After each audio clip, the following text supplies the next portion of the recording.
এই তোমরা কারা? কি চাই তোমাদের? আর হাসিকে তুলে এনেছো কেন? বলো তোমাদের কত টাকা লাগবে? টাকা লাগবে না, আমার তোকে লাগবে।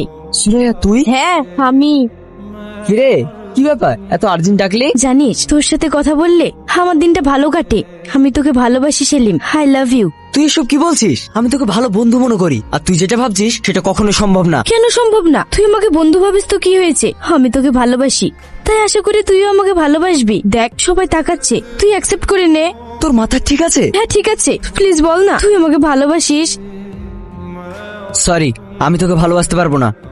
সেলিম তো তাকে ইগনোর করে চলে গেল, পাত্তাই দিল না। পাত্তা দিবে না, যাবে কোথায়? তোকে তো আমার চাই। ওকে যেহেতু আমি পছন্দ করেছি, সেহেতু আমার ছাড়া অন্য কারো হবে না। ভাই, আমার মেয়েকে আপনাদের বাড়ি ছোট বৌমা করতে চায়, এতে আপনার কি মতামত? চাইলে তো সবকিছু হয় না। তাছাড়া আপনার মেয়েকে আমাদের পছন্দ না। কেন? আপনার মেয়ে তো দিনরাত ছেলেদের সাথে ঘুরে বেড়ায়, তাছাড়া ড্রিঙ্কস করে, স্মোক করে, নেশা করে। এমন মেয়ে আমাদের পরিবারের সাথে যায় না। এসব তুমি কি বলছো? বৌমা ঠিকই বলছে, এই বাড়িতে ছেলেরা পর্যন্ত কেউ নেশা করে না, আর একটা মেয়ে হয়ে নেশা করে, এটা আমি কখনোই মেনে নেব না, অসম্ভব। মাফ করবেন আঙ্কেল, জেনে শুনে এমন একটা মেয়ের সঙ্গে আমার ছোট ভাইয়ের বিয়ে দিতে পারবো না। আপনার পরিবারের সবার তো মতামত শুনলাম, এখন আপনি কি বলছেন? সবাইকে নিয়ে আমার সংসার, সবাই যেখানে না করছে সেখানে আমার কিছুই বলার নেই। তাহলে এটা আপনার শেষ কথা? হ্যাঁ সরি, কিছু মনে করবেন না। আরেকবার ভেবে দেখুন, আমার মেয়ে কিন্তু অতটা খারাপ না, আর এখনকার জেনারেশনের ছেলে মেয়ে একটু তো মডার্ন হবে, এরপর সব ঠিক হয়ে যাবে। বললাম তো সরি, আমার কিছুই করার নেই। আব্বু চলো।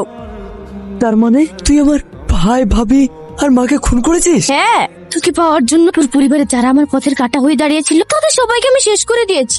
আর কোথাকার একটা মেয়ে আমার পথের কাঁটা হয়ে দাঁড়াবে, তাকে আমি ছেড়ে দেবো? এটা কি করে ভাবলি? সুরাইয়া তুই অনেক বড় ভুল করেছিস, এর কোনো ক্ষমা নেই। ভুল না করলে যে তোমাকে আমি পাবো না প্রিয়, তো কোনো অর্থে ওকে আমার চাই। আর আজ ওকে মেরে ওকে আমি বিয়ে করবো। তুই এটা করিস না। তাহলে আমাকে বিয়ে করে নে। কখনো না। তুই ভাবলি কি করে আমার ভাই, ভাবি, মায়ের খুনে কি আমি বিয়ে করবো? তাহলে আমার কিছু করার নেই। সেলিম, এই থাম, আমি বিয়ে করবো। এই যা রে, কাজে ডেকে নিয়ে আয়। হাত তোর দুলা ভাইয়ের জন্য দোকান থেকে দামি শেরওয়ানিটা নিয়ে আসবি।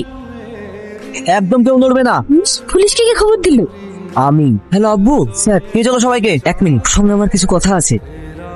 এটা কি করছে? আপনি আমাদের সামনে এটা করতে পারেন না। সরি স্যার, তুই যে কাজ করেছিস আমার মন চাইছে ওকে এখানে মেরে ফেলি, কিন্তু আমি আইন নিজের হাতে তুলে নিচ্ছি না।